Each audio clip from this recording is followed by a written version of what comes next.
তো কি অবস্থা, কেমন আছেন? আমি আমার সবুজ আর গাইজ আজকে আলোচনা করব সুড়ঙ্গ মুভির পর নিশু আছেন নাকি নিশু নেই এই বিষয়টি নিয়ে। গত বছর ঈদুল আজহায় সুড়ঙ্গ সিনেমার মাধ্যমে চলচ্চিত্রে অভিষেক হয় আপনার নিশোর। সুড়ঙ্গ সিনেমাটি দর্শকদের কাছে অনেক সমাদিত হয়, তাকে ঘিরে পরিচালকদের আগ্রহ বাড়ে। কয়েকটি নতুন সিনেমায় নিশোর অভিনয়ের কথা শোনা গেলেও আনুষ্ঠানিক কোনো ঘোষণা আসেনি।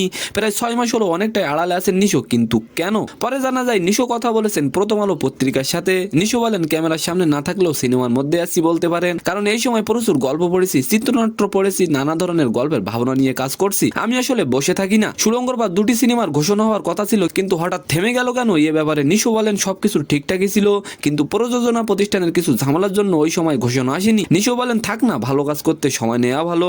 নিশো আরো বলেন, দর্শকদের মন খারাপের কিছু নেই, বিরতি বেশি হলেও ভালো কাজ যখন উপহার দেব তখন মন খারাপ চলে যাবে। তো সম্মানিত দর্শক, আজকের ভিডিওটি কেমন লাগলো অবশ্যই কমেন্ট বক্সে জানাবেন। আর ভিডিওটি যদি ভালো লাগে অবশ্যই একটি লাইক দিয়ে আমাদের চ্যানেলটিকে সাবস্ক্রাইব করে দিবেন। ধন্যবাদ।